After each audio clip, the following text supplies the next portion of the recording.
the big MHH and all Falcons. It looks like you did hit live. You snuck one in on me.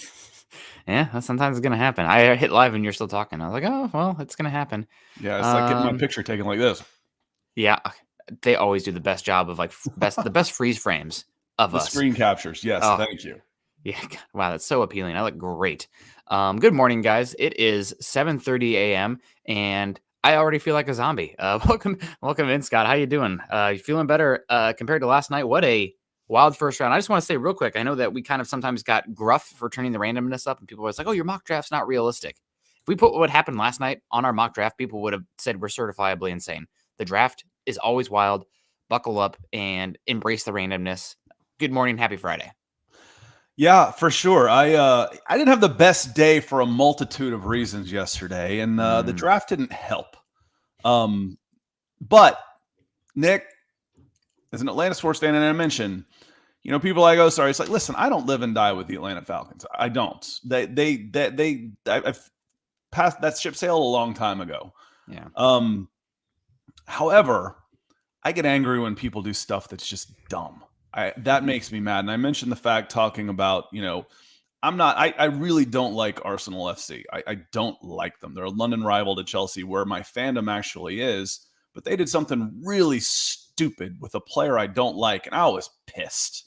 I'm like, you're just flushing $30 million down the drain. I'm pissed. I'm pissed about it when people do stupid stuff, because as a professional in sports, you're like, man, give me 1% of that just to not be stupid, and I'll take it. I'll make $300,000 just to save you $30 million just by not being morons. So I get fired up about that type of stuff, but I'm telling you, Nick, I got it figured out. Well, I'm curious to hear how you have it figured out, and I'm also excited to talk about day 2, because day 2 is always my favorite. Day 3, you start to get to be like, who the heck is that guy? And I watch a good bit of players, but once you get to like round 6 or 7, a lot of those guys are, I knew the name, but I did not have time to watch the actual film of that guy. But let's say hello to some in the chat here. Sunny Days coming in saying, good morning, Broncos country. Happy Friday. Happy first day of the draft for Broncos country. And we also got EJ in the house saying, good morning, Nick and Scott and Broncos country. Excited for Broncos pick 64. If they stay at pick 64, we'll see about that. Clee coming in saying, Drake London or AJ Brown? Yikes. Well, Drake London is cheap, and AJ Brown is about to. What was AJ Brown's contract? It was $25 million. It was about 4 for 100. The thing is as part of that deal, Clee, he would have had to have agreed to a new contract, and he wasn't ever going to agree to a new contract in the rebuilding stages of where the Falcons are. So they wouldn't. He would have, even if you could make that move, even if he couldn't veto it, he would have vetoed it. He would have said, I'm not going there. I'll play. I'll sulk for a year and then leave. And so that move couldn't have happened. Yeah, it's man, Eagles had themselves a good draft, going up and getting Jordan Davis right before the Ravens were going to take him. And we have a few connections in the Ravens front office, and apparently Ravens general manager Eric DeCosta was literally on the phone with Jordan Davis when he got the call from the Eagles saying, yep, we moved up and got you. So Ravens were ready to take him at 14. They end up getting Kyle Hamilton. I don't think they're going to shed any tears about that. But no, and that's cool. Real quick, a programming note, Nick. It says Mile High Huddle up here. We are simulcasting to All Falcons Facebook page. So this is Broncos for Breakfast. This is Forging the Falcons. Thought we'd bring in the whole, Chad likes to say the whole fam family. Well, we're really going to bring them all in here. So we're bringing everybody in. So you are in the right place. You should recognize the faces. We're the only 2 that have done Forging the Falcons. So you should recognize the faces. And we're going to talk a lot of first round, and then into the second round, which is very important for both teams and obviously for the NFL in general. But we're going to do a lot of football talk. You are in the right place, Falcons fans. We're going to talk Falcons. Yeah, absolutely. And Jeremy says, let's take it easy on Scott this morning. Scott can take it. And he said he figured it out. So we're going to hear what he has to say. But let's keep saying hello to some people in here. Going to be a great day. Absolutely. Day 2 is my favorite. I'm super excited. Rough one for the Falcons fans. And CCL. Luke Wright comes in and says, good morning, Nick and Scott. Mark Anthony's in the house. Good to see you, Mark. Always love seeing that very beautiful golden retriever dog there in your picture. Hope they're doing well. You got to tell us the name there. Good morning. Thank goodness we paid Cortland and Patrick. Wide receiver market is just bonkers and hopefully calms down before Jeudy contract. Definitely possible. I'm curious to see if, given how crazy the market is, if Jeudy becomes a little bit more expendable for the Broncos to help get some 2023 draft capital. It's easier to trade him. He's going to have more value because he's on his rookie contract than the contracts that you already restructured, upping guarantees for Cortland Sutton and Tim Patrick. But I can't say this directly, but I all but guarantee that the Broncos were getting calls last night on Jerry Jeudy after seeing what happened with the market yesterday. Just everybody's probably calling out wide receivers, freaking out because how the wide receivers came off the board. Well, I don't know. See, that was one of the things that Carl said last night that I didn't necessarily agree with, talking about, taking these guys are going to be expensive. No, it's just the opposite. Yep.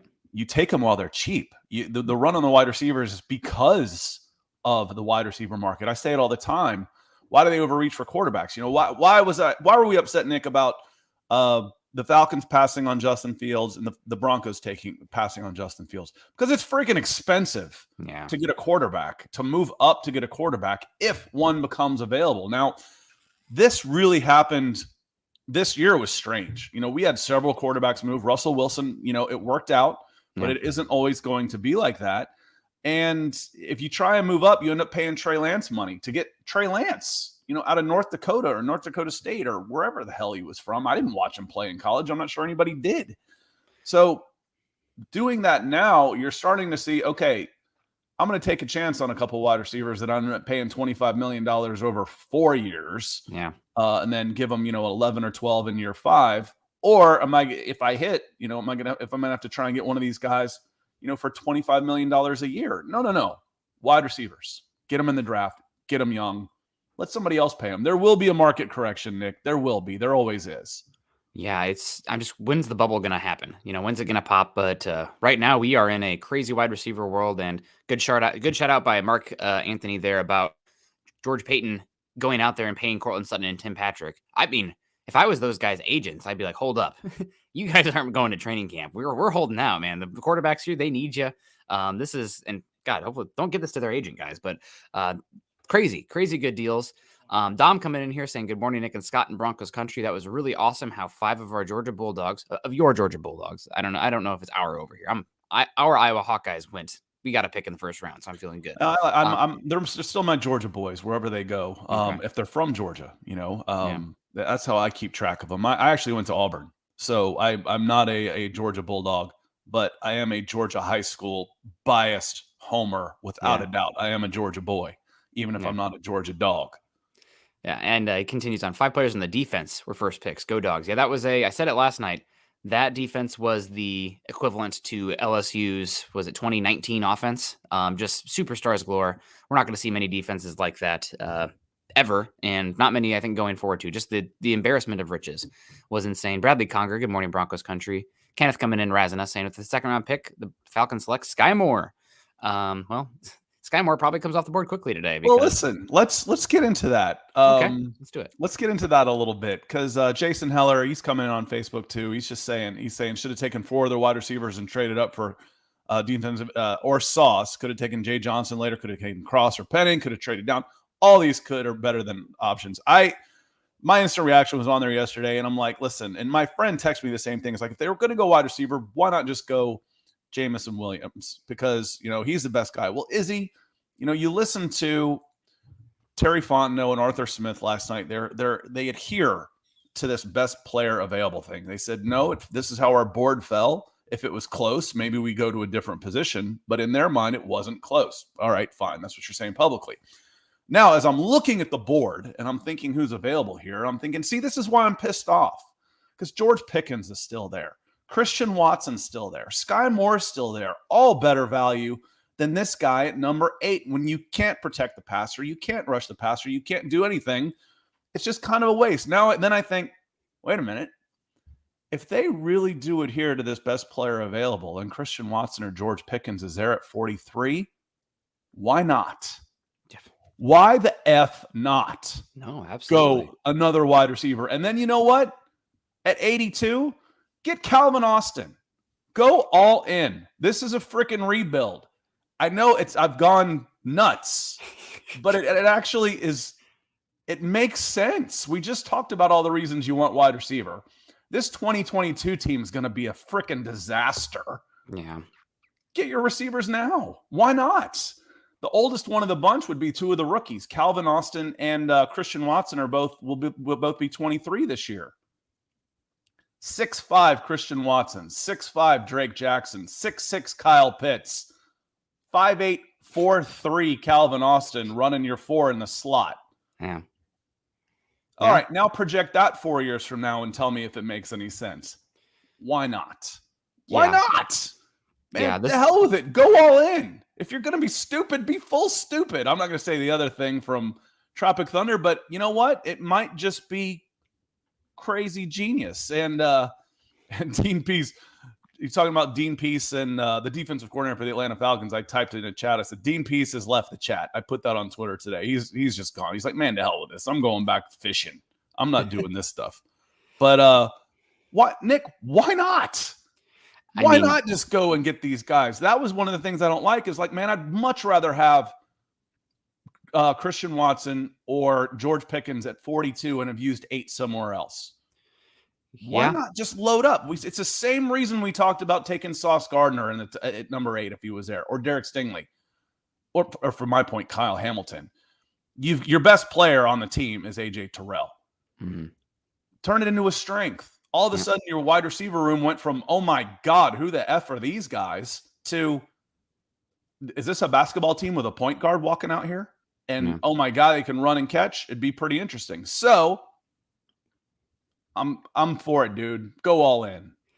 Yeah, I think you maybe went a little too all in there, talking with after you mentioned taking Pickens / Sky Moore / Christian Watson, but Broncos just a couple years ago. That's just 3. That's 3 of their first 4 picks. Yeah. You need 4 wide receivers. The Falcons don't have 1 right now.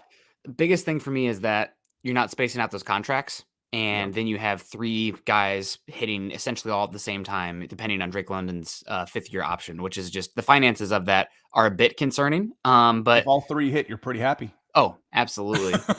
No doubt. Yeah, that's true.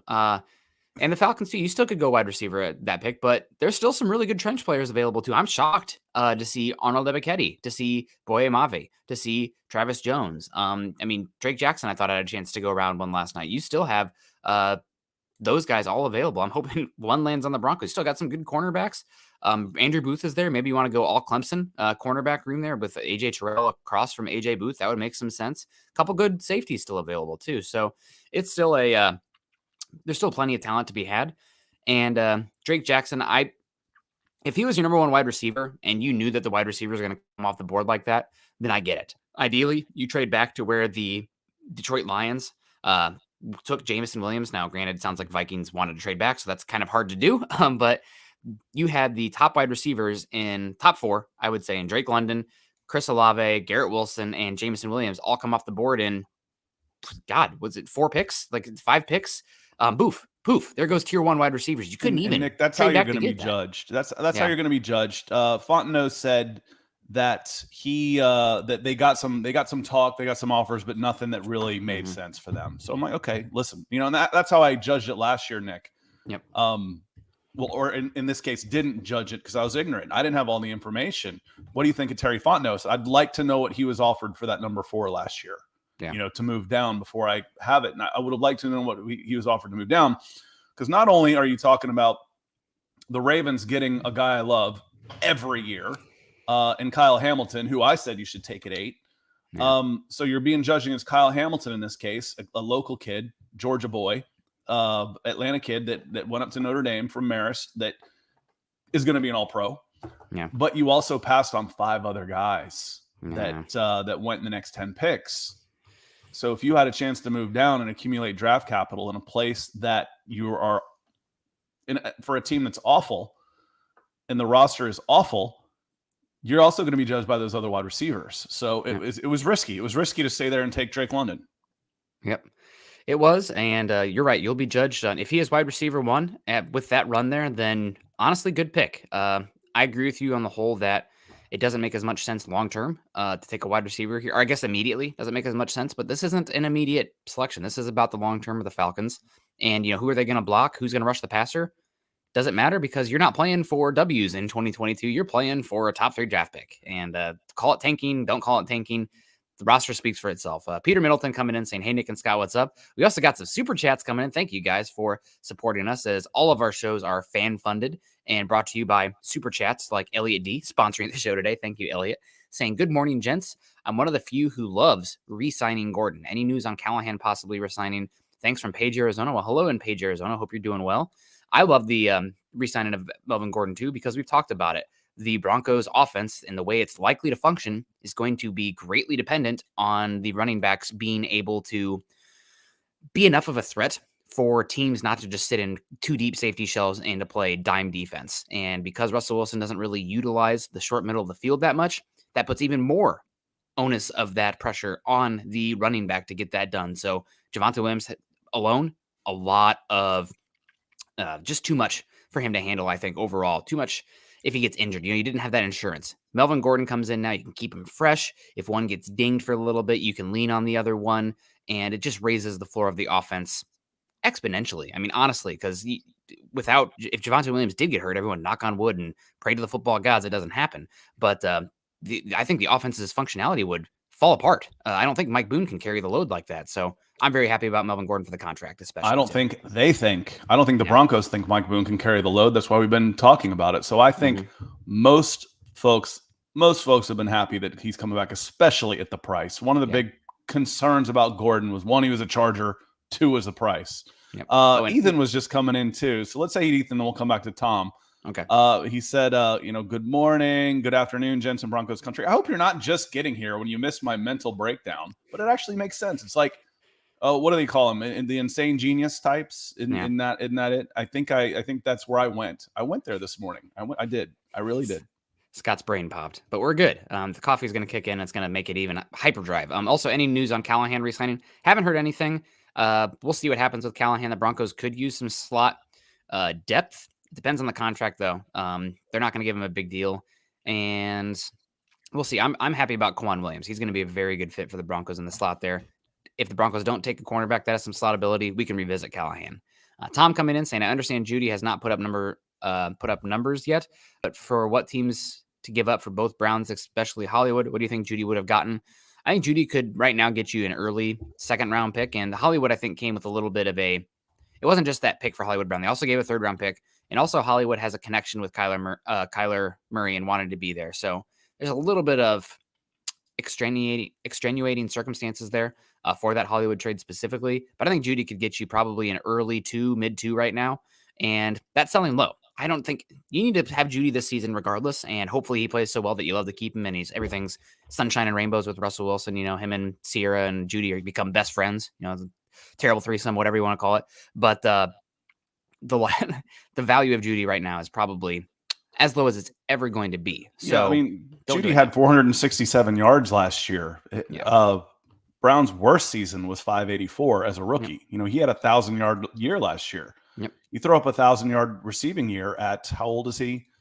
He is probably 25. 24, so he'll be 25 at 24 years old. You're going to be worth a first-round draft pick. So Go get it. It's there. Go get it, Jerry. Yeah, it's the thing about Jerry Jeudy too is, and first-round picks in general, you can sit out and get a contract extension after 3 years in the league. And I wouldn't be shocked if that was the case. And if that did happen, then, a little bit more pressure to move him if the market dictates that. I mean, we keep talking about it. We're just talking circumstances and possibilities. It's not like it's definitely going to happen. Jerry Jeudy's still a very valuable and good wide receiver. Very good, valuable, and contributor here. Peter Middleton. Hey, Nick and Scott. Hey, Peter. Wasn't sure if we'd see you last night. I don't remember seeing you, but hopefully things are well in Cambodia. Roy Osborne in the house. Good morning, Nick and Scott. French vanilla coffee for me. Love that. Jesse in the house. Also, morning, y'all. If last night was any indicator of what's going to happen tonight, buckle your seatbelts because it's going to be a wild ride. Also, Mark came in multiple times last night. Thank you so much, Mark. Good to see you again. Glad to see you. Last night didn't knock the wind out of your sails saying, yawn. I feel that. Get the coffee, Mark. Good morning. And Bradley Conger saying, Nick and Scott are going to kill it this morning. Pound that like button. Thank you so much. Dave Glassman in the house of the hearts. Stone Cold Tim in the house. Timbo Slice. This is my draft mug. Join us or die. Yep. There we go. It's my interview mug. It's my it's my signing day mug too. I love it. I am oh yeah, that's a good signing day mug. Fallen Sloth coming in. Good morning, Broncos country. Just got off my overnight shift. Time to catch the live show. Yeah, we're talking about it. And Joe Cannon, we got to say hello to our Falcons fans. Obviously, this is Forging the Falcons Day. That's our normal Friday slot. But we're in here combining it because day 2 of the draft. I mean, this is a special occasion, right? This is Christmas. Joe Cannon says, Drake effing London, shake my bleeping head. I see a trade up for Malik Willis in our near future. What do you think? I mean, gosh, the quarterback, Scott, I was doing some digging last night. The last time a quarterback went this late in the draft was the what draft? What year was it? I think I read it was like 07 or something. 1997. 1997. Oh, 1997. It's been a while. And the thing is, it was good to see again. I hate it when people do stupid things. When I came back from the Senior Bowl, they asked me, y'all asked me, Nick, you asked me, what's your overriding impression? You were down there, you're watching the quarterbacks. All the top ones are there except for Corral. What are your impressions? I said, my initial impression is I'm more convinced than ever I don't want a quarterback in the first round. Yeah. Well, Kenny Pickett snuck into the first round by a hometown team. The Falcons didn't do the same with a hometown guy in Malik Willis, except, he didn't play here at Georgia Tech or Georgia or Auburn, or actually those are all pretty close.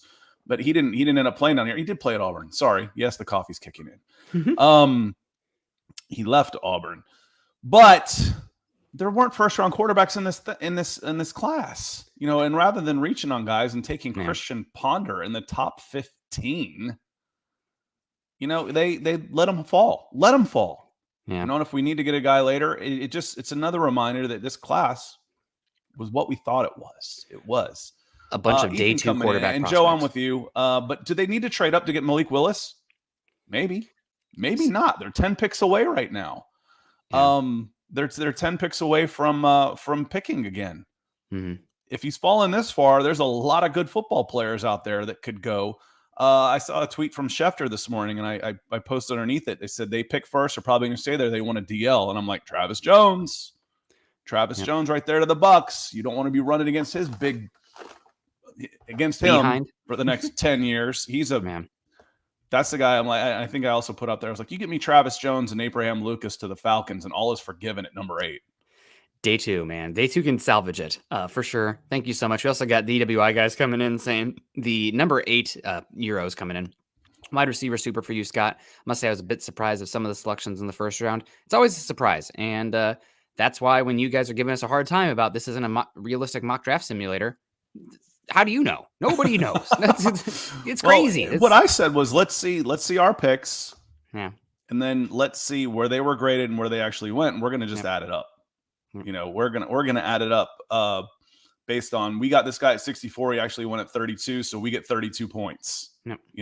We're going to add up the last one we did. And you said, I told you they're going to take a wide receiver. So did I. You knew they were going to take a wide receiver. It was in the realistic realms of what they were possibly going to do. The only thing worse I think the Falcons could have done was reach for a quarterback at 8. Yep. I think that would have been worse. Again, the phrase I use all the time is it's not the guys you take that you lose that kill you. It's the guys you take and can't play. Drake London can play. Yeah. He's just not going to be as effective as he should be in a proper offense for at least 2 seasons, which for me means I'm not sure that was the right way to go. I mean, that happened with the Broncos taking Jerry Jeudy and KJ Hamler and then, kind of meandering 2 years with Drew Lock and Teddy Bridgewater. Hey, guess what? Now all is forgiven. So Travis coming in saying, good morning, Nick and Scott. Happy Friday. May it be a better day for Scott. Any word on who Denver has to target at pick 64? So yeah, we haven't talked much about the guys available. And we got Ethan saying he's hoping for Bernard Raymond, offensive tackle, Central Michigan. Abraham Lucas, offensive tackle, Washington State. They're out there in the eastern part of the state. I don't think Raymond falls past the Colts at 42. Yeah, that makes a lot of sense. I could see the Colts also target Kyler Gordon. They really could use a cornerback. They could go wide receiver also. Yep. Christian Watson. Again, I don't think he falls a good offensive tackle. I don't think he's going to make it to 64 like that. You're just hoping that people are sleeping on the guy way up in Buckwater, Washington, in Washington State in the Pac-12 where nobody's watching unless they play for USC or Oregon. In Oregon. Pullman is where Washington State is. I'm joking. Yeah. I'm joking. But Washington State is a true college town. It's my kind of place, honestly. I'd much rather be there than LA. I just end up in places like LA and Manhattan more recently in my life. So it's like, how do I keep ending up in more congested places when all I really want to do is like live out in like 50 acres and not be bothered by anybody? Yeah, there's some good spots out in the Olympic Peninsula for that, Scott, if you're ever out here. Chad Beach coming in saying, "Morning, fellas, Broncos country. Who do you think we're going to take tonight, or do we trade back? Love the show." I think there's a very good possibility that the Broncos trade up into the second round to get a guy that they're targeting, whether it be a Bernard Raymond or a Abraham Lucas or one of these defensive backs, edge rushers, defensive linemen. Maybe even a center off the board. I'm still scratching my head at the Cole Strange pick there. That one I texted you last night. You might be already in bed. Just Cole Strange, LOL. No, I Uh, responded. you did? Okay. Did you see Mhm. the video of Les Snead and Sean McVay when they were doing a live press conference when that pick came through? No. They just start dying laughing, and then Sean McVay said, "Oh, we thought he was going to be there at 104. We wasted our time scouting him. Unbelievable." So it was hilarious. You and I have both said the same thing. And Chad, thanks for the big stars coming Oh, in. hell yeah. You and I both said the same thing about him. We like him. We really like him. In the third, Yeah. a plucky little guy, scrappy little guy from a smaller school getting up and, maybe overreaching coming in the third round. Not in the first. Yeah. We didn't mean that. So I think I titled this on my channel, Patriots Get Strange, and the reaction. And that's, it's a play on words, but it's true. That was my friend I was texting with him this morning. I'm like, I'm not going to put a low lights out there, but they're out there. He is on the wrong side of everyone else's defensive line highlights on my Senior Bowl clips. Check out Travis Jones. He about kills him. Otito Ogbonia. Those guys. I'm like, wait a minute. Cole Strange went before. He's going to go 4 rounds before Ogbonia? Ogbonia ragdolled this dude. So, yeah, it's that was a pun intended on this one, because normally I'd say odd, but that was a strange one. That was. And I said it yesterday. Actually, I didn't. It was a different one because I had no idea he was going to go there. The one pick that I said I would probably deride was Zion Johnson. He was a guy I think that was expected to go in the first round that I just wasn't that big a fan of. I think that's a little bit of a reach, not just for the position, but for the player. If you can get an all-pro guard in the first, okay, I'm okay with that. I don't see it, Nick. I don't. Yeah, absolutely. I mean, he's very smart. He's versatile. He went from Davidson to Boston College, played some tackle there, then kicked into guard and is considered very, very intelligent. I gave them a B- for that pick. I think he's a fine selection there. It's just the positional value of an interior offensive lineman in general. They're in the top 20 when you could have taken, I guess they couldn't have taken a wide receiver. And there was some talk that the Chargers, the Packers, and the Chiefs were trying to get up there for one of those first 4 wide receivers that came off the board, but people were not biting, I guess, besides the Vikings with Detroit. But let's talk to Isaiah coming in here, saying, "My big winners from last night are the Giants, the Ravens, the Lions, and the Jets." I'm going to take out the Lions here just because I guess they didn't give up the worst trade capital to move up from 32 to 12, which still is crazy to me. But I'm going to supplant the Lions here with the Eagles going up and getting Jordan Davis and then also trading for AJ Brown. I mean, good job, Howie. And you still got both your first round picks in 2023 as well. So I thought the Eagles did a great job. The Giants, yes. I mean, getting Kayvon Thibodeau and then Evan Neal. Hello. That's awesome. Ravens getting Kyle Hamilton and Tyler Linderbaum. Love that for them. And then the Jets, of course, talking about getting who'd they take it for? They took, oh my gosh, name it. It's another. Oh, they took Sauce Gardner, and then they took at 10. They took Garrett Wilson, and then they ended up trading back up and taking Jermaine Johnson. Very good. I mean, all around, very good. They had the capital to move around, and they took advantage of it. So overall, I think those are the bigger winners today, in my opinion. But and Tom mentioned Jermaine Johnson. It was surprising that he fell that far. The biggest surprise, Chattanooga, excuse me, chat. That's my biggest surprise. Let me see. Jahan Dotson also 16. That was a big surprise for me that early, but that just kind of leans into how crazy the wide receiver market was this year. And you guys can thank everything traces back to Bill O'Brien. Bill O'Brien trading DeAndre Hopkins to the Cardinals, who then paid DeAndre Hopkins a silly, crazy deal, which then led to the likes of, oh gosh, the guy who went to the Jacksonville Jaguars this season that got a huge contract from them. Then all the trades that happened with the wide receivers. And now here we are. Wide receiver market is going bonkers. Daniel Swarford coming in here with the Stars as well. Thank you so much, Daniel. Good to appreciate see you, Daniel. And One of our fam. I'm not going to read your name. Apologies. I Yeah. already censored myself on that name earlier. Talking about going full stupid on this. I was a little upset with the pick at 8, but it's grown on me, and I'm excited for the bigger picture. Looks like tank season is upon us, and frankly, as fans, that's what we do.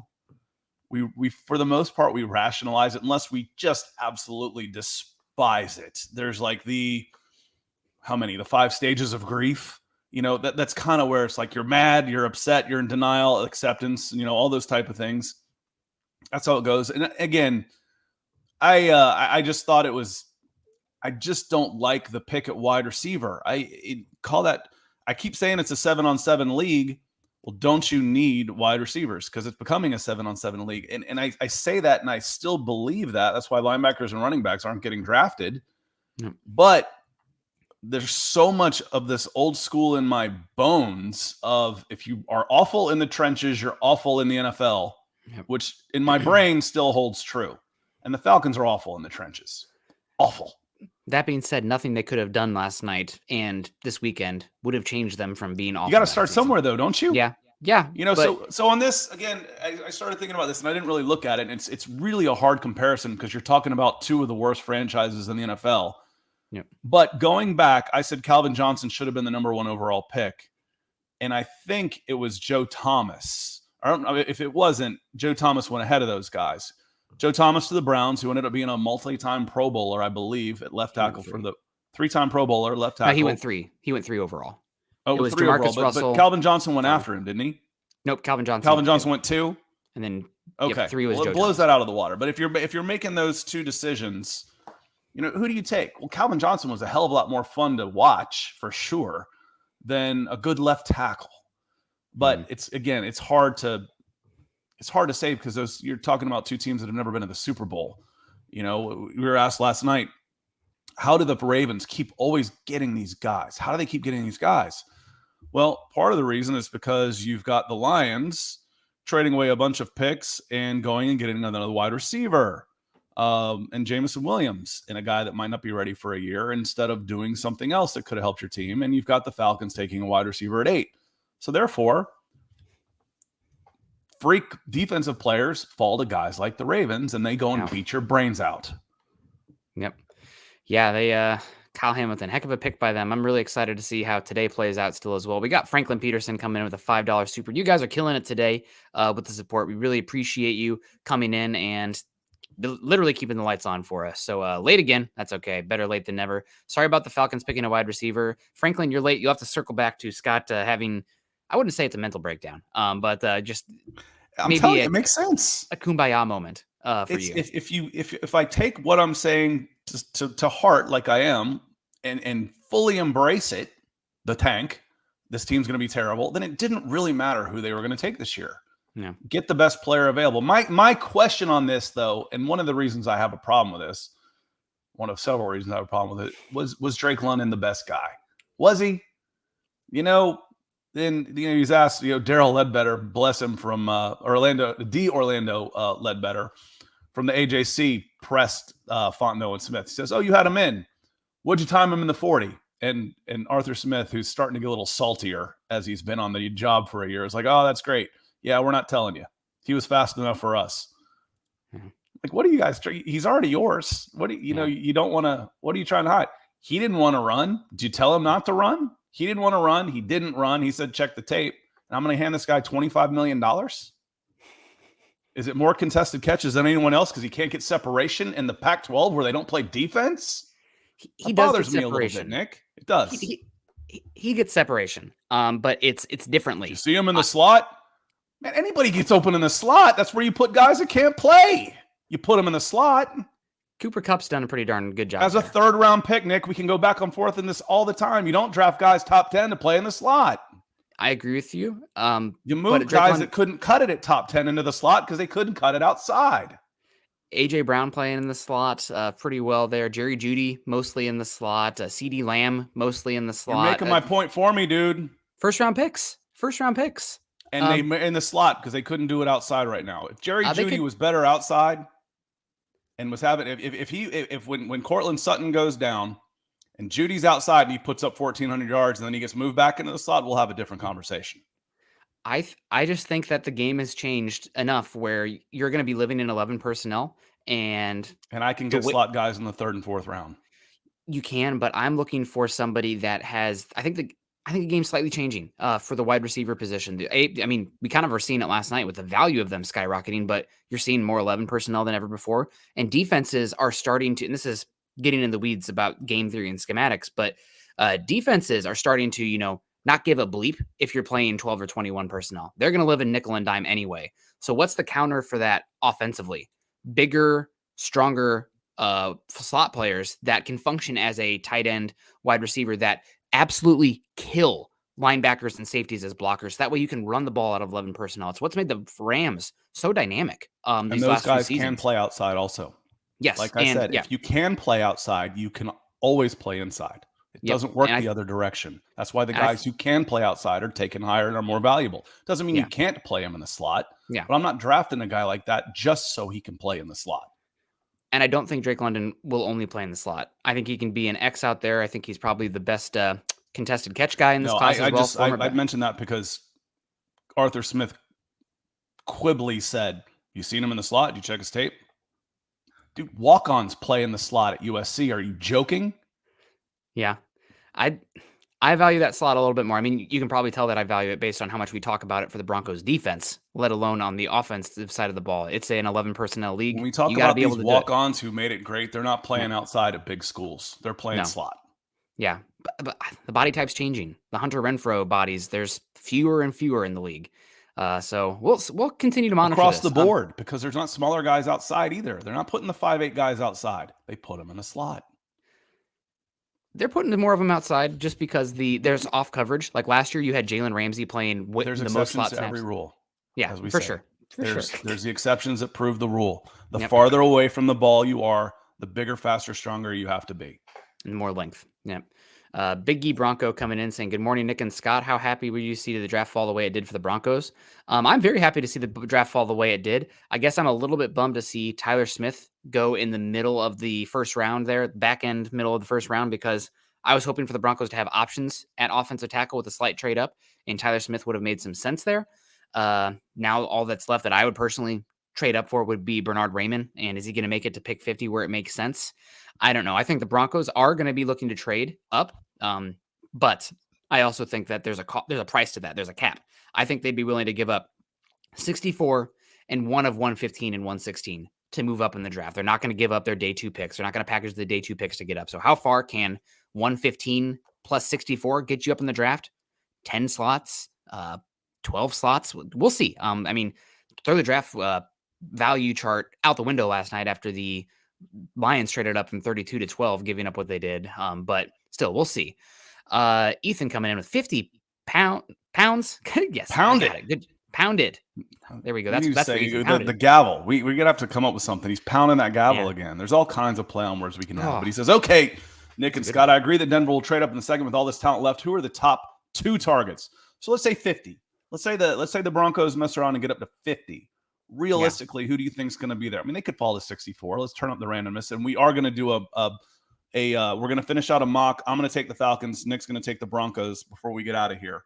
And I turned up, position of need and all that kind of stuff, and I cranked up the randomness this time. Who are the top 2 targets? I got some names in mind for the Broncos. How about you? Let's say at 50.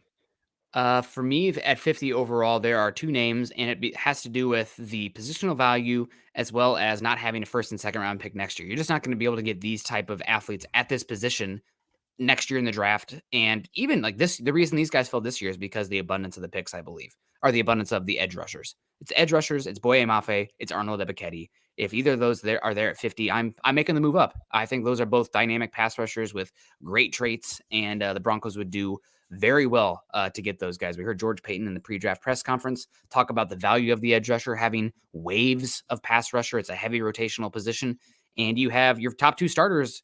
I mean, how much can you depend on Bradley Chubb to stay healthy? How much can you depend on Randy Gregory to be out there on the field? That's a position where I'm concerned about it next season. Also long-term, Bradley Chubb's last year of control. It's Malik Reed last year of control. So edge is a huge need. Those 2 guys stand out to me. I've already simmed up to the 43rd pick, and it's just kind of in the whole waiting. And Arnold Ebiketie goes 35, Pickens 38, Jalen Petrie 39, Nick Benito 41, Sky Moore 42. So I'm looking at the board of who could be available that's still there, but it's still at 42. So possibly. And I start thinking Drake Jackson, Josh Pascal, Boye Mafe is still there. That's somebody you definitely want to move up for. And a flyer on here. I like Abraham Lucas. Y'all know that. Offensive tackle, but a flyer on here. And Winnie Pooh actually comes in on Facebook. It's with 3 minutes ago. So at the 07 mark, I'm still up here with Ethan and Broncos Sunrise about to flash him. And woo! But what about David Ajabo? You trade up. It'd be like saying, okay, it's going to take me a fourth, a 64 and a fourth to get up to 50 for a 2023 first round pick. It's the Achilles injury. The Achilles injury scares me for giving up extra capital to move up for him. Now, if he falls to you, that's a different conversation. Mm-hmm. But moving up for a guy who's already was going to be a project this season, given his run defense. Now you don't know when he's going to be back. He's going to be behind the 8 ball in his development. It's not like Jeffrey Simmons, who was a plug and play monster. David Ajabo was already going to take time to be a full 3-down player. So I mean, basically giving up a third and a fourth. Yeah, if he falls to like pick 60 and you want to jump in front of the Chiefs, that kind of thing, then we're talking. We're going to give you a 5th round pick in 64 to make sure that we get David Ajabo. Okay, let's talk. Let's have some fun. But Broncos Sunrise coming in, formerly Broncos 17-0, formerly Broncos first in the draft. Now first Broncos pick in the Sunrise. draft. First pick in the draft. Yeah, not anymore. Dark Roast, baby. Good morning. Good to see you, Broncos Sunrise. And hopefully we have a good Broncos sunset tonight with the Broncos having right now 3 picks in the draft. We'll see how that works. I think there's going to be some shaking and bacon from George Payton here. And man, Scott, the chat's giving me a little bit of a hard time saying you're speed bagging me this morning. Don't test Scott today. We're going to see how the Kyle Phillips stuff plays out. Excuse me, Kyle Phillips. Jason Peters saying Falcons GM and head coach seem clueless from the press briefings that Scott shared. I put up 3 of them on there. And I'll tell you one thing. Terry Fontenot is still pretty affable. Arthur Smith's gotten grouchy. He's the 7 and 10 and the questions, it's almost, I mean, he can't come out and say it. But again, one of the things I was talking privately with my friend is he says, a lot of people are really liking this Drake London pick. I don't get it. Tell me why. Because a lot of them underestimate just how bad this roster. Well, first off, I answered because there's a lot of morons out there. Then my second answer was they underestimate just how bad this roster is. And they think that there's no wide receivers, a good wide receiver, and the Falcons are competing again, replacing Calvin Ridley, and we're good to go. They underestimate just how poor the roster is. And so on the surface, good wide receiver, you need a wide receiver. That's a good pick. Might be, but you're still going to stink. It's going to be an awful year, and they can't come out and say that. They can't. So it's going to be hard. As much as they lie about it, they got to put on a happy face, and it's tough. Look at Arthur Smith. Go to my channel and watch some of this. Look at him. He's miserable. Yeah. He's miserable. His mouth is saying we're ecstatic to have Drake London. You don't look ecstatic to me. I know it was late, but still, he's defensive at this point. He is, Jason. He's defensive. For an offensive guy, that's a bad thing. Yeah, look at that roster. It's going to be pretty hard for them to win any games, and his clock is ticking. Second year in the league. And that's the problem. Terry Fontenot is going to get the opportunity to waste about $200 million of Arthur Blank's money. No. Arthur Smith might not get that opportunity. Absolutely. And we're going to do a mock draft here at some point. Get your guys' supers in while you still can so we can get to these. Travis Weber coming in saying with Willis, Ritter, Corral, and Howell still out there, which quarterbacks gets drafted first and by who? Willis or Ritter, I think, is going to come off the board here with the first 10 picks in the second round. One of those two will. I'm going to go with, I think it's going to be Ritter. I think Ritter is going to come off the board first. Just too much hype for him being the very high floor, intelligent, super driven, all the intangibles that people scream at. Not that these other guys don't have intangibles, but it seems like Ritter stands out to me out of that. And in the second round, that's when you start to lean into that, in my opinion. So I'll go Ritter. I think Willis comes off first. Okay. I do. We said he could go anywhere from 3 to 30. Well, we missed that. So, and I think I actually said 50 at some point yesterday. So, but I'm still going to go Willis first. I think people will love the tools. I really liked Ritter. But for me, it was Willis, then Ritter, and then drop off, probably Kenny Pickett after that, and Corral were close. Corral, and I didn't get to see Corral as much because he wasn't at the Senior Bowl. And every time I tried to tune in and watch Ole Miss, they were doing everything they could to not let him throw the ball, which, okay, why do I like Matt Corral again for a couple of highlight throws? His own coach doesn't trust him to drop back and throw the ball. So, that was kind of a red flag for me. But again, I don't have enough information to say Corral should be here, Corral should be there. I haven't watched him enough. I honestly haven't. Yeah, it's I'm curious here, looking at the top of the second round, which guys start to make sense. The one that sticks out to me immediately is the Minnesota Vikings, but if they loved him so much, then why wouldn't they take him at 32 there? They took Lewis Cine instead. So I don't know about the Vikings. Start to kick down a bit. Tennessee Titans, that's a team that definitely could use a quarterback. The Houston Texans, I know they wanted to go with Davis Mills, but maybe this droppage of quarterbacks makes them want to go that way. Seattle Seahawks have back-to-back picks at 40 and 41. Colts, Matt Ryan's obviously not a long-term solution. Then you get to the Falcons. The Lions apparently heavily connected. Washington I said that about the Colts too. The wild card here is what if Willis is there at 42?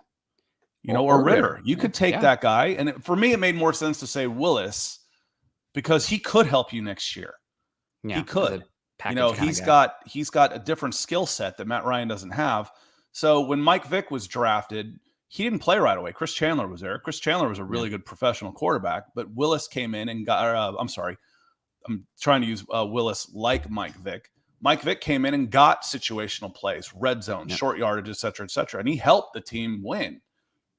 You could be like that. You could be in that same vein with Malik Willis helping the Colts win right away, even if he is a pick of the future. So it wouldn't be totally a for the future pick. Yeah, no, absolutely. And Chris Walker coming in saying, morning, guys. The Falcons blew up by not trading back. We could have gotten receiver later on. Could you have? You could have gotten Jahan Dotson or Treylon Burks, but are those guys? Go back to, from 8 to 14. Get Kyle Hamilton. That. Yeah. But again, if someone's offering you a 6 to do it, you tell them to pound sand. So I don't know what they were offered. And Fontenot was asked, and he said there wasn't anything that made it a value for us. What's that mean? I don't know. Yeah, absolutely. I don't disagree. Oh, and just another quick programming note. We are simulcasting to Atlanta Falcons fans on All Falcons on Facebook and to Mile High Huddle. We just have the Mile High Huddle colors up today. But you're in the right place. This is Forging the Falcons with Broncos for Breakfast as a Friday. We're usually off on Fridays, but on a day like this, we wanted to be on today, and we were like, well, we need to do both. We really need to make sure we're in front of both sets of fans. And we've got my number up there, 333. We've got 333 people watching right now across the different platforms. So thank all of you for being here today. We appreciate you. And thank you, Phil, for the support with the stars coming in. It's always a big help, my friend. Yeah, absolutely. And if there's any other ones coming in, we should get to that. But we got to do a first round, day 2 simulator here. And Winnie Pooh coming in here saying, frequent podcast listener, first time watching the show live. Love the show. That's so nice of you to stop in and say hello, Winnie Pooh. We appreciate that. And like Winnie Pooh says here, we prefer if you guys can join us live. A lot more fun interacting with the chat the more we have in here. But if you can't do that, these go on to the podcast. I do not think that our live coverage of the draft goes into podcast form because, last night we were on air for 4 hours. Tonight will probably be 6 hours. But I didn't cut the audio up for that one, and I'm not going to until probably Sunday with the Huddle Up. So there will not be a podcast, but I don't blame you. It still lives on YouTube. On YouTube. This is ready to go. I'm queued up here.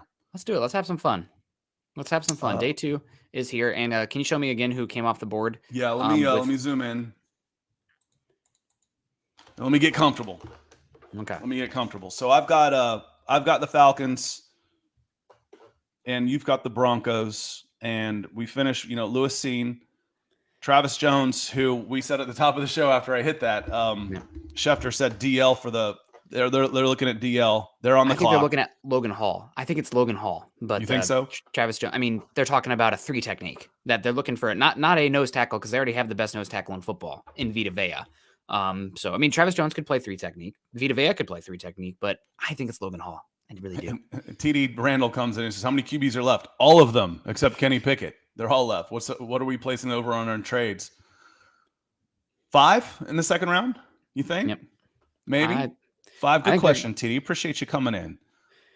So Falcons on the board here. Let's scroll down a little bit. You have the wide receiver come off the board. Andrew Booth would have made some sense. Ebiketie, Bernard Raymond, that's too bad for the Broncos. Raymond, I'm sorry. Jalen Petrie, too bad for the Broncos. Nakobe Dean there. There goes Sky Moore as well. Sky Moore would be awesome on the Colts. That's a great pick for them. Oh, man, Scott. I'm going to let you obviously take the wheel, but I am thinking maybe this is a good quarterback slot. You have Malik Willis and Desmond Ridder still here, cost controlled. You have more day 2 picks still to fill out the roster. I would have been just as pleased to take if the Falcons traded up to 32 to take Willis or Ridder.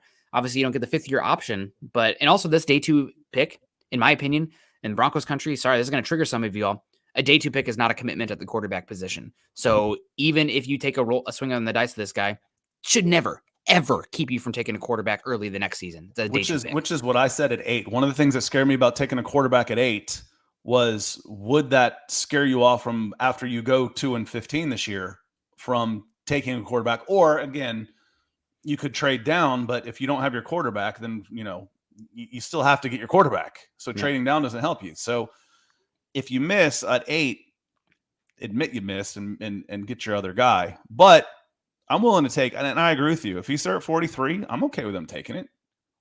Here we go. I talk about how awful the Falcons are in the trenches, and what do? Wide receiver and quarterback, naturally. Yeah, and can we see who went off the board here for the picks right after you took? There's Abraham Lucas. There's Kyler Gordon.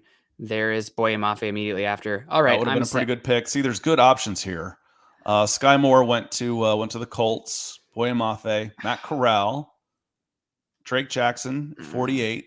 Ajabo at 50. That's what we said. What do we do at 50? And Ajabo went to the Chiefs.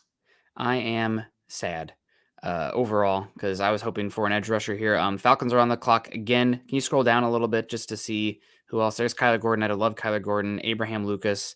Scroll down for the... There's 2 of the guys I really like for the Broncos, Abraham Lucas and Troy Anderson. Can we see who's available? Yep. Kingsley Anagbare, Roger McCreary. Yeah, tell me who you want so I can take him because it's not your pick. It's not my pick, but I was maybe going to offer you a trade. But there's no trade here that I'm willing to make. That's just the reality of it. It sucks to suck. Actually, Logan Hall would be a heck of a pick here. I don't think he's going to be this far down the board. There's Christian Watson for you as well. Hey, put your money where your mouth is, Scott. You know what? Is that your guy? I mean, but see, I don't have to because, like I said, if I'm going by the board, I wouldn't mind taking Josh Pascal here. That's who I would go as with. An edge. I like Christian Watson better personally. But I'm going to risk he's going to be gone. Every time I do this, he's gone. Christian Watson goes. So you know what? Oh, man. All in. Wait a second. On the wide receiver, huh? And I got Kyle Pitts, I got Drake London, and I got Christian Watson. All of them 6'4" or better. 2 of them running 4.4s, 4.3s, and one of them who won't run. Let's pause real quick. Scott, answer your phone. Hey, it's George Payton here. And I'm sitting here at pick 64. And I have a couple guys here that I really like. And I think the Packers and the Buccaneers are going to take both of them here. Would you be interested in pick 64 plus? I'd absolutely move down 6 spots right here. Absolutely. For pick 116. I mean, we had a good deal last year. We traded last year in the second round. Let's make it back to back. 35 for 40. Let's do it. You want to make that trade? Let's do it. I'm about it. I'm going to come up here and get a guy. We could do it. So let me go. Denver Broncos. Other teams. Where are you? Your teams. Oh, your teams. Never actually done this. So we want 64 and 116 for 58. Could you give me that 213 pick back as well? Or give me a 2023 7. Okay. I need to start going away. I'll do that. That's a throwaway. All right, the Denver Broncos are on the clock. Let's see what the chat has to say about Nick calling here. Nick, you're an idiot. What are you doing? That's too much. It might be slightly too much. We got a 7th round pick back, and guys, this is a simulator. We're just having fun. Come on. Okay, so now Denver Broncos are on the clock. You made a slight trade up, and I'm not going to go Josh Pascal. I'm going to go with Logan Hall here. I think Logan Hall is a guy that is going to be off the board here pretty quickly today. I'm fine moving up that pick and getting another one here. Are we just doing day 2 today for the simulator? I don't even know. No, I went 7. Oh, well, that makes it less fun. But okay, that's fine. So we got Logan Hall. Logan Hall is going to play that 5 technique spot, and you're going to see a lot of 5-1-5. Christian Watson just went to the Chiefs. I'm telling you, the Chiefs are like your Ravens. Yeah. For me, it's like the Ravens always get the guys I like. It seems like the Chiefs are getting those guys now in these mocks. So Nick doesn't know how to deal, says Jeremy.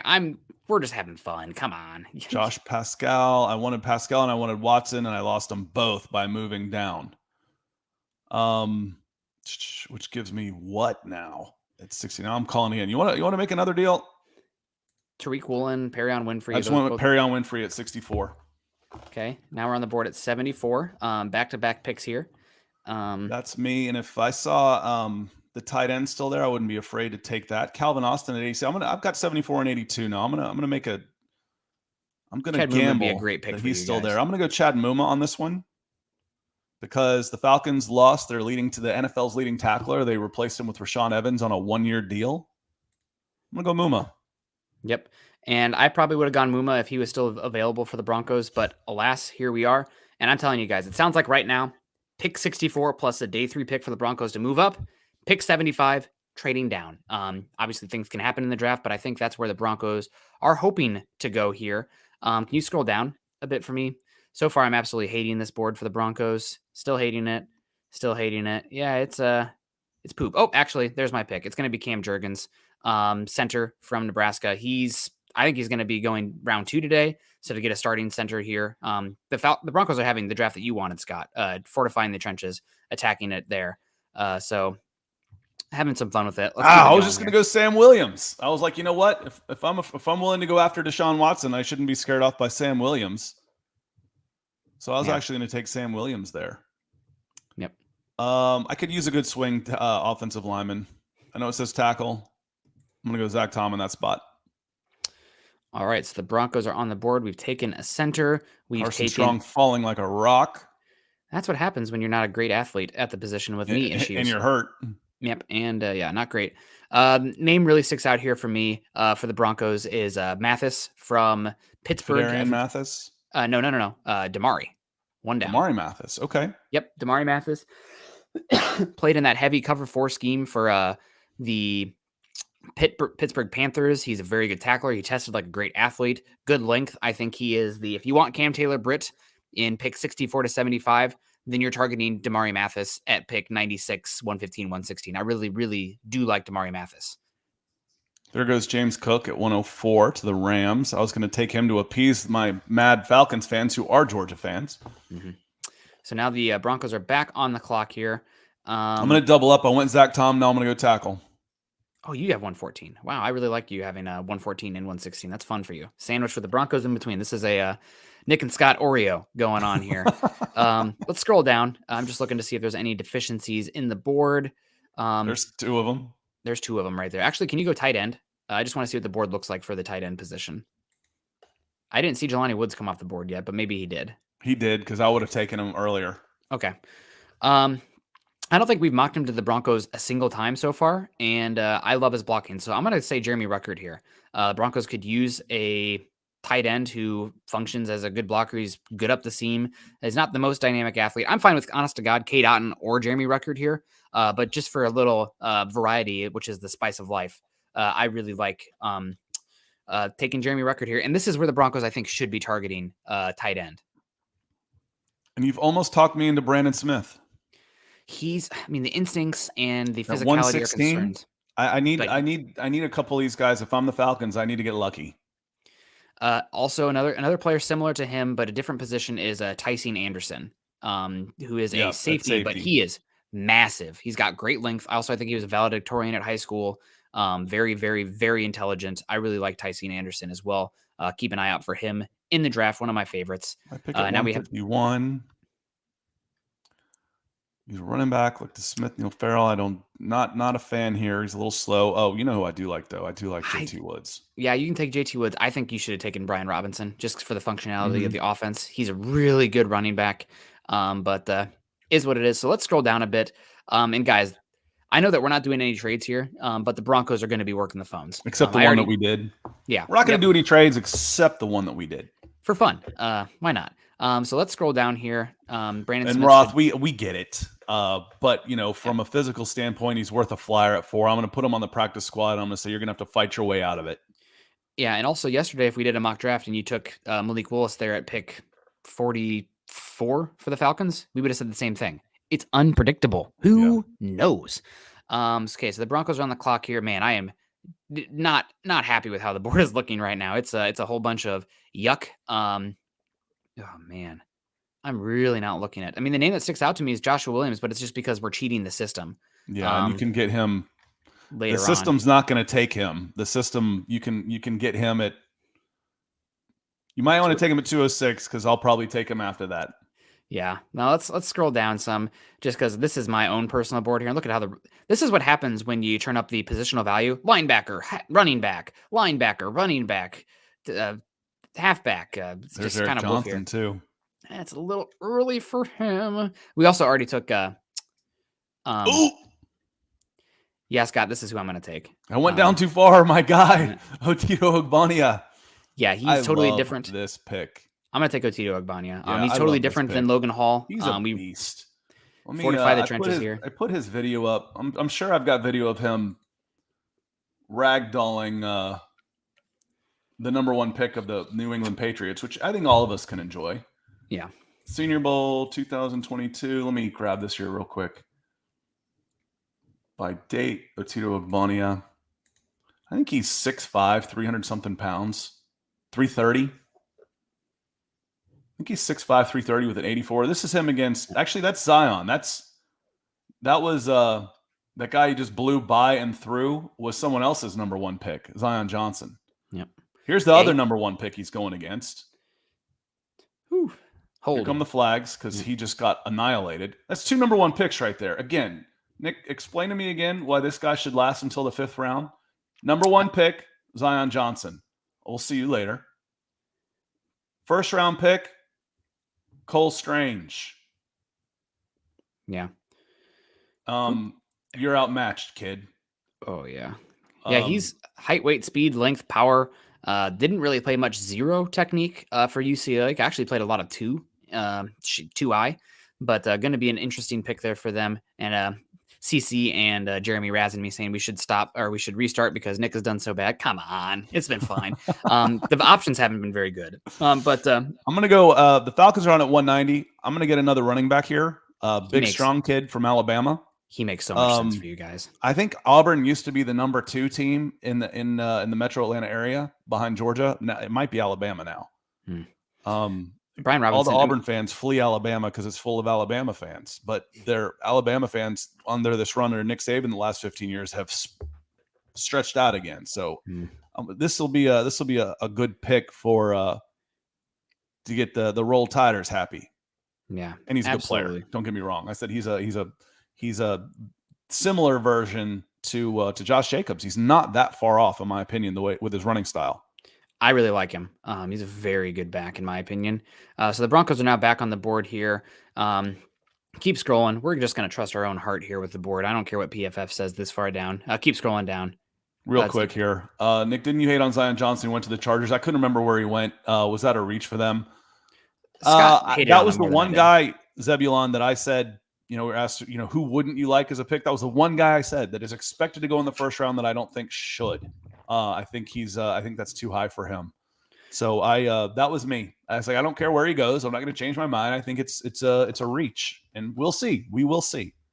Yeah, the Chargers he has one of the highest floors in this class, which I am okay with them going that direction. But he just got thrown to the floor by by a guy who's going to go in the 5th round. Yeah, but in the interior offensive line, you're not going to be on an island that often, which they had in those situations. Yeah, but it's 1st round pick. You're going to want that guy to be on an island. It's a 1st round pick against a guy who's not. Again, it's not so much for me Zion Johnson. Again, because you're right. It's me. Why isn't Ogbonnia getting more love? That's the bigger question for me.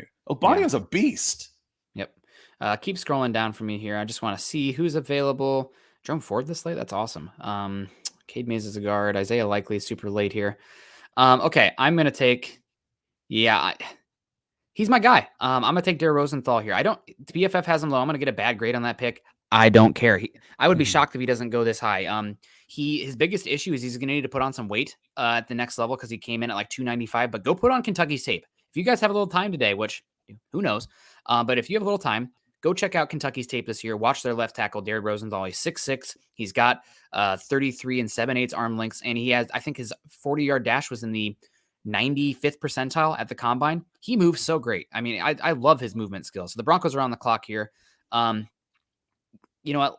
Scott's leading the witness here. Let's go Matt Araiza. Let's do it. And then the next pick here for the Broncos. I like that phrase. Let me see the safeties. I was letting you guys do your picks. I'm like, this is who you want to take. I'm in the producer chair going, just go ahead and take this guy. I'm going to hover over it until you say yes. You're like John Elway in the draft room, probably. Hey, this guy is really good. I don't want to try and say it, but this guy's really good. And I'm signing your check. Can we see the safeties? So you got one more pick. You want Wanya? I do. Yep, that's my guy. Marquise Bell is also an option there, in my opinion. But definitely, there he goes, Marquise Bell off the board. So, yeah, guys, I did trade up to get Logan Hall, and he's going to be a little bit of inside-outside rusher, but I don't care. It is what it is. So there's the Falcons board. Scott's going to get a better grade than me because I went with my own personal thing against PFF's board. Oh, and I got guys that couldn't play just based on the board because I don't know what I'm doing. Is that what you just said? No, but I really leaned into my own personal opinion on this one. Brian Robinson is a great pick. Oh, you took Joshua Williams? I didn't see that. Yeah, I snuck him. I told you better get him before 213 because I'll take him with my last one. It felt too dirty. I couldn't do it. I really like this for you guys. Zach Tom's going to be a great player across the board for you. Gives you somebody to push Matt Hennessy as well at left tackle. Braxton Jones can get a development for a year. Brandon Smith, that's just a lottery ticket on a freak athlete. Same with JT Woods, but that's where you're taking your freak athletes. Yep. Brian Robinson. JT Woods, these are two of the best athletes in the entire draft that I got at one in the 4th and 5th round. Again, I think JT Woods is better in coverage than he gets credit for. Yeah. But again, I like him regardless. And then just the fact that he is such an athletic monster is just a bonus. They gave me a D+ for Cam Jurgens. Cam Jurgens at 75. Logan Hall. They're not real high on Logan Hall. I think I was underselling him a little bit. And a D+ for Ogbania. That was coming.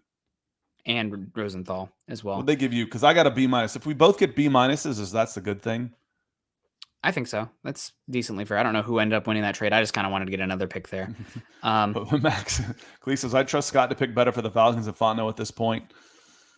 We'll see. It's kind of like being an official. I think I said that last night.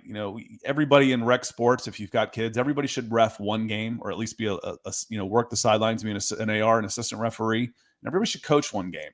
And just realize it's hard. So until you're in that chair, it's easy to sit here and say those type of things. But with the phones going and all that kind of stuff, I don't know what to do. Stop talking to me. But I'd be confident. I'd feel confident making the picks and building a team.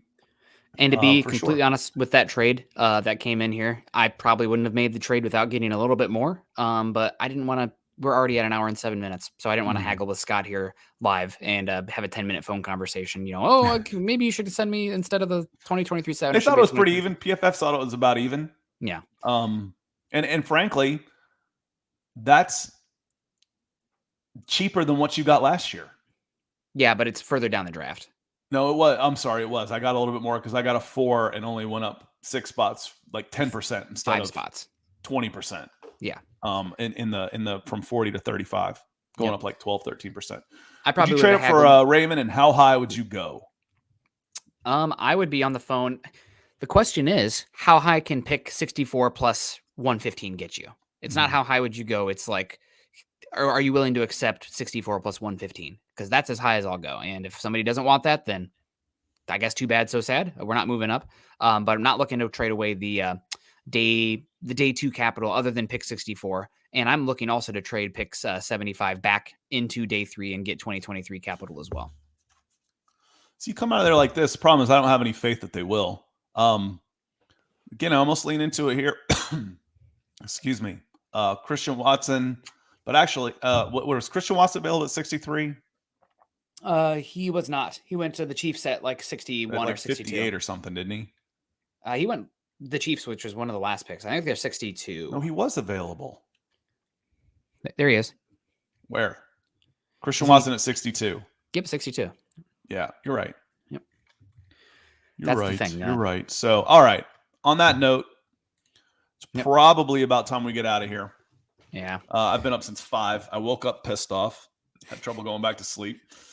Well, I sent you Nate Tice's scouting report on Drake London and the grade, so hopefully you feel a little bit better about that because Nate Tice. I'm sure everybody's like I said. On that note, it makes sense. You know, you need a wide receiver, you got a good one. Okay, well, round peg, round hole.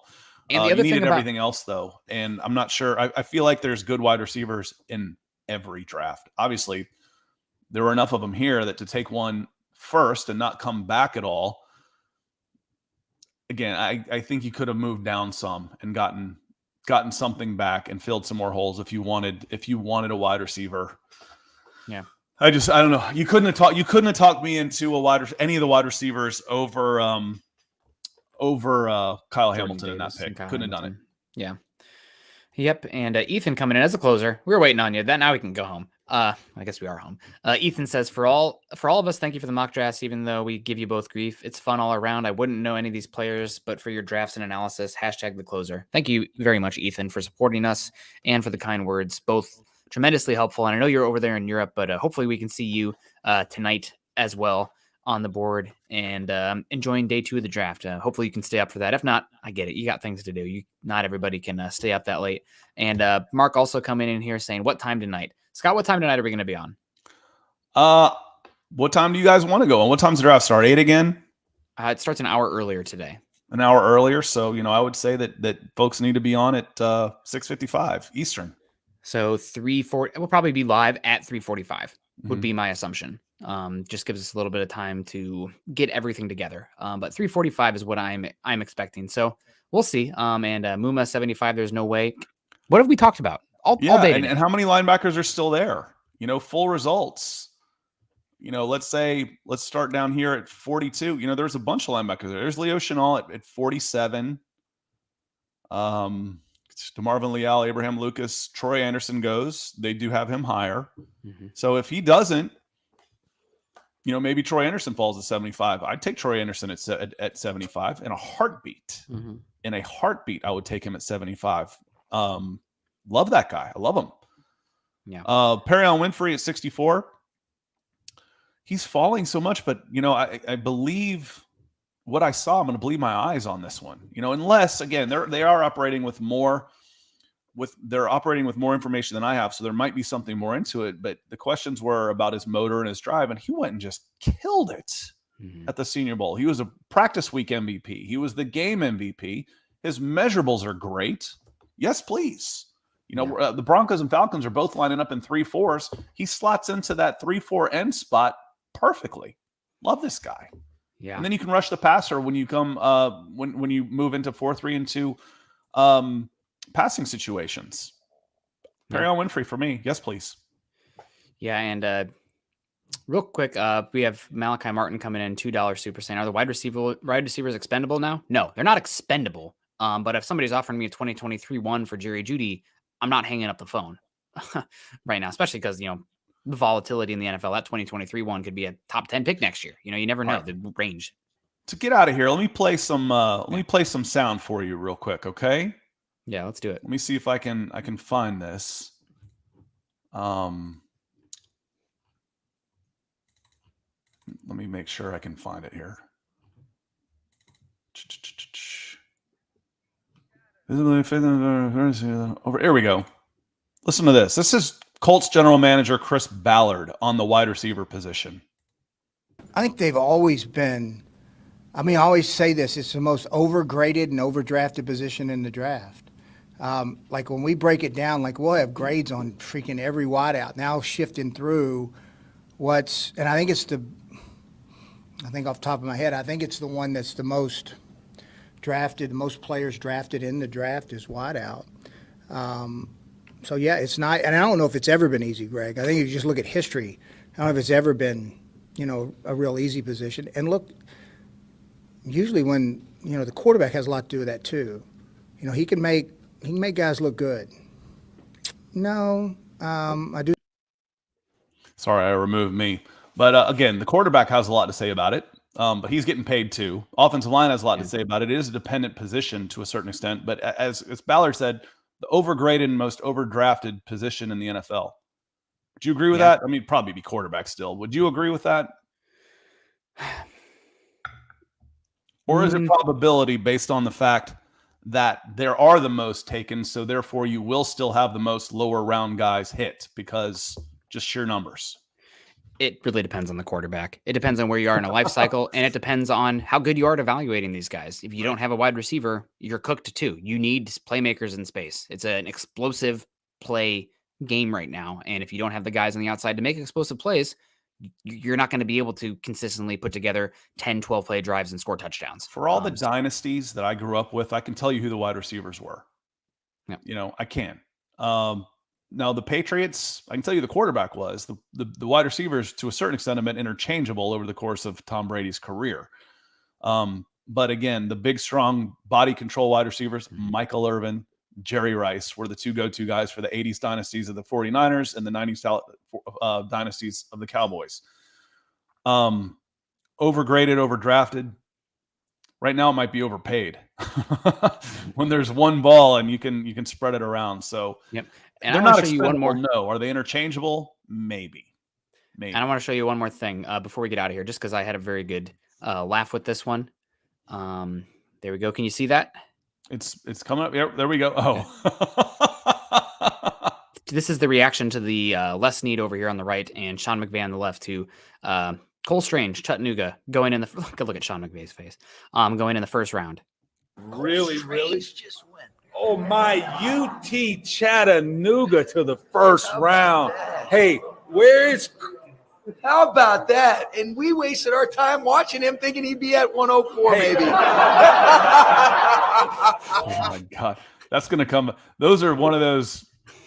You're lucky he's not like I mean, you can make an impact as a center, but you're not sacking the quarterback 4 times. You're not catching 3 touchdown passes. You're not throwing for 4 touchdown passes.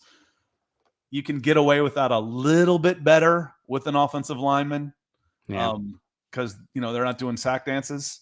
Yeah. Touchdown celebrations. But that could come back to bite you big time. You know what? If any team has the ability to laugh right now, it is Les Snead, F them picks, and Sean McVay. If anybody has the ability to laugh at life right now, it's Sean McVay. I've seen his real estate wife, his real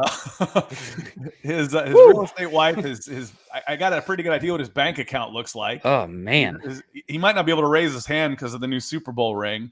Oh. Sean McVay he's living the life, man. He's living the life. Yeah, I enjoy that. But on the other hand, they valued him enough to think that he was a target for them at 104. So they did like him. Sure, but we did too. In the third. Yeah, that's we'll see how that one plays out. Strange. Everybody across all the different channels, Twitch, couple of YouTube accounts, couple of Facebook accounts. Hope you enjoyed it tonight. We certainly enjoyed you being here today for sure. Yeah. And we had fun again as always this morning. Thanks to several of our super chat superstars, including Ethan, Mark Schrader, as always. I'd have to scroll up again to take a look. There were so many of you that came in. I feel bad when I just single out a few. Like I don't mean TD Randall. I don't mean to be leaving anybody out. I promise you. I'm not quite as good at remembering them off the top of my head. So thanks to all of you. Yeah, thank you guys so much. Make sure you're following Scott and I on Twitter. Scott is at Scout Kennedy. I am at Nick Kendell MHH. Also be following us at Huddle Up Pod, at Mile High Huddle, and at BFB_pod as well. Make sure you're joining us on our Facebook community, facebook.com/Mile High Huddle, as well as facebook.com/Mile High Huddle Pod. And if you have not done so yet, please subscribe, like, and share. We are going to be live again tonight. Shout out to Lawrence Rivera as well, saying no love again. Lawrence, I'm giving you the love. Although your linebacker propaganda will not see the light of day in here. No, we'll see what happens the Broncos do today with pick 64, 75-96, as well the Falcons as well. So hopefully see you guys tonight. We're going to have a lot of fun again, and even greater and better and everything than day one, because we're going to have some new Broncos in here. So thank you guys so much. Scott, hopefully day 2 goes better for you. There's still a lot of trench players available. Should be fun for the Falcons. And you get 4 picks today. This is Friday. I've been up since 5, so a lot of my work's already done. Yeah, awesome. You're just going to sit back and enjoy. Get outside, listen to some music, and cut the grass in the afternoon. There you go. Well, guys, we're going to get out of here. We will see you in a short bit, really. And day 2 of the draft, my favorite day. Everyone have a great Friday. See you soon. Choose compassion. Choose kindness. Go Broncos. and go Falcons, I guess. We'll say that one too. All right, bye.